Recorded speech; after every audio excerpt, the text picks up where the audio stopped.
Hi, welcome to Beef Cattle Institute's Ask the Experts, where our experts will answer your questions. I'm happy to have two experts with me today, Dr. Dustin Pendle. Hi, Brad. And Dr. Bob Larson. Good morning. So we're happy to have always your questions. We've got a great one today, but if you ever want to send us a question, you can send us at bci@ksu.edu. And as the experts answer your question, they each get a score of up to 10 points. Today's question comes from a listener and thinking about calves that are just coming on the ground now and ask the question, should I lock in the price of those calves for when I'm planning to sell them at weaning in the fall? Dustin, I'm going to go to you first. Oh, that's a great question. And, I'm assuming the listener is, they're tracking their prices or tracking all their costs, so they know what their kind of break even is. And so coming back to the question, should I lock in the price for my calves this fall? I'm going to say yes. And the reason is I'm a little more risk adverse. I want to make sure I can lock in that price against, prices might go for me and I might, lose some potential, but I'm risk averse. I want to make sure I lock in. I can guarantee I can pay the bills. So if you've got a good price today, you're saying if I know what my break even is, I know what the price is, I'm going to lock it in if I am making some money. Excellent. So 5 points for Dustin out of the gate. Bob? Well, I took some ag econ classes, so I'm going to say yes because of the ability to do some risk management. But then I'm going to stop because I only took a couple of ag econ classes, and so then I'll just say, but I don't know exactly how. I do understand I need to know my cost structure, so I know if I can at least lock in to cover my cost, and then maybe not for all my calves, just some of my calves. So I'm going to say yes, I want to develop the ability and the contacts that can help me make this decision, so that at least that's an option for me. But I feel pretty I don't know exactly who to talk to.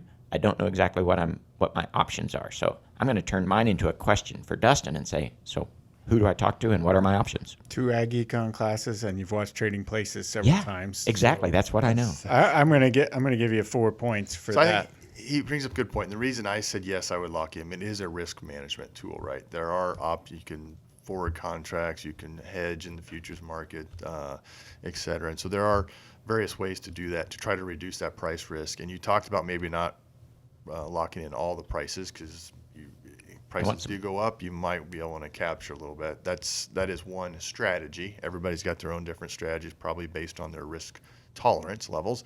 Coming back to your question, who would I talk to? Of course, you've got your team of experts, right? Hopefully your veterinarian, your lender, et cetera. And then hopefully you've also got a broker in there that might be able to help out as well. Yeah, absolutely. And so Dustin, up to 8 points. And Bob, I'm going to turn it back to you because you're not alone. You're saying, I don't have a lot of knowledge in this area. I've got to go figure out. So how are you going to figure out how to make this decision?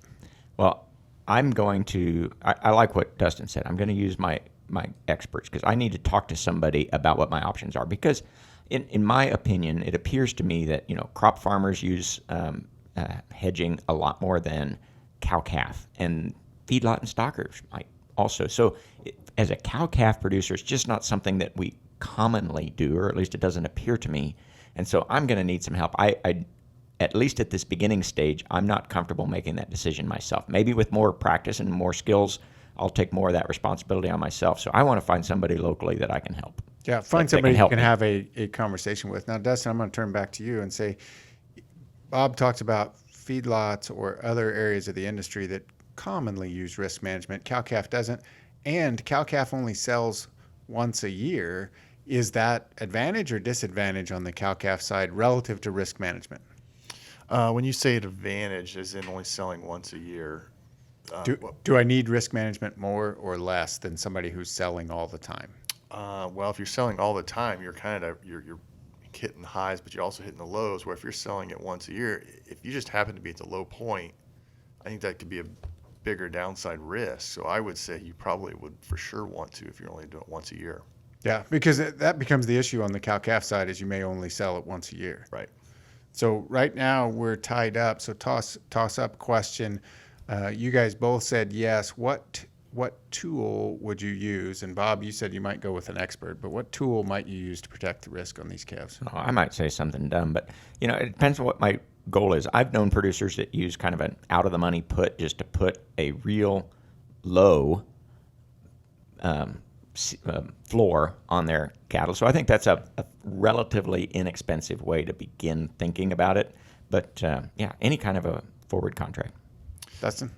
That's, the futures markets forward contract, or you might try to, if you can work directly with a feed yard, would be another option that you might think about too. Absolutely. Two good options. I'm going to give it to Dustin on that one. Thanks for joining us today. And if you have questions, send us an email at bci@ksu.edu.